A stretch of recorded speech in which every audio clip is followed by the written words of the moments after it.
Rifas blog studio থেকে আপনাদের সবাইকে আসসালামু আলাইকুম। আপনারা সবাই কেমন আছেন?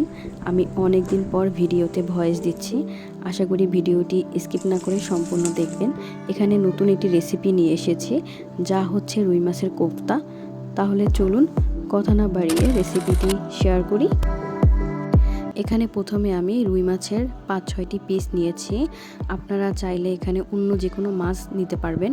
তারপর একটি পাতিলে 1 কাপের পরিমাণ পানি দিয়েছি, আর তাতে 1 চামচ করে হলুদ, লবণ ও মরিচ গুঁড়ো দিয়ে মাছগুলো সিদ্ধ হয়ে যাওয়া পর্যন্ত অপেক্ষা করতে থাকলাম।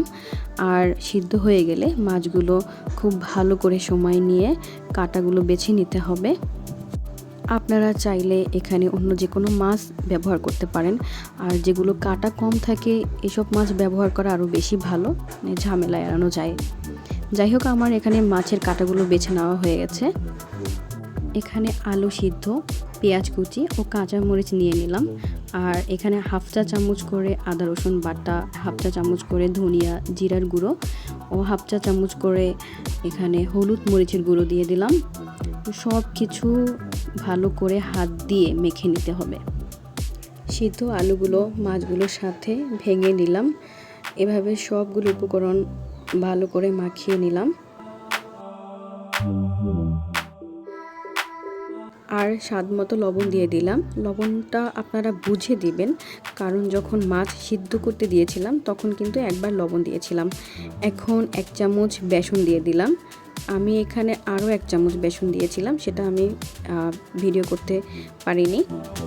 বেসন দেওয়ার কারণ হলো মাছের বড়া বানাবো, যেগুলো যেন সহজে ভেঙে না যায়। আর এখানে আপনারা যে কোনো শেপ দিয়ে নিতে পারেন। আমি এভাবে একটু গোল চ্যাপ্টা শেপ নিয়েছি, আপনারা চাইলে এখানে লম্বা শেপও দিয়ে নিতে পারেন। হয়ে গেল আমার মাছের বড়া বানানো, দেখতেই পাচ্ছেন কেমন হয়েছে।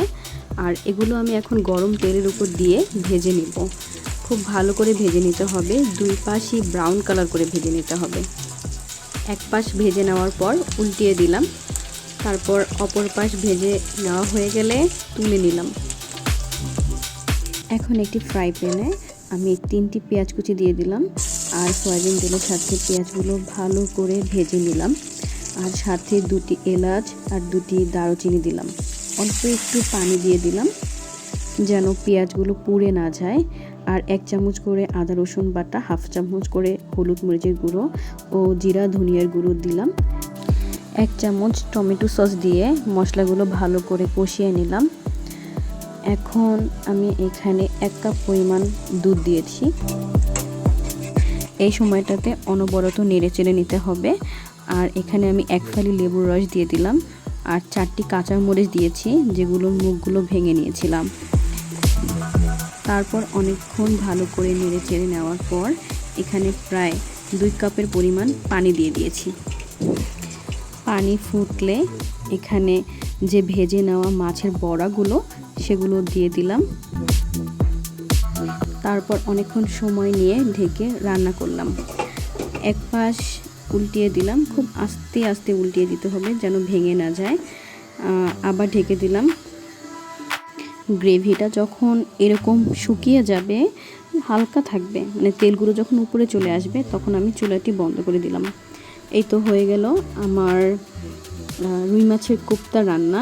আপনারা দেখতে পাচ্ছেন, দেখতে কি সুন্দর ও লোভনীয় হয়েছে, আর খেতেও দুর্দান্ত। ধোয়া ওঠা গরম ভাতের সাথে খেতে খুবই ভালো লাগে। আপনারাও বাসায় ট্রাই করবেন আর ভিডিওটি সম্পূর্ণ দেখবেন। ধন্যবাদ সবাইকে।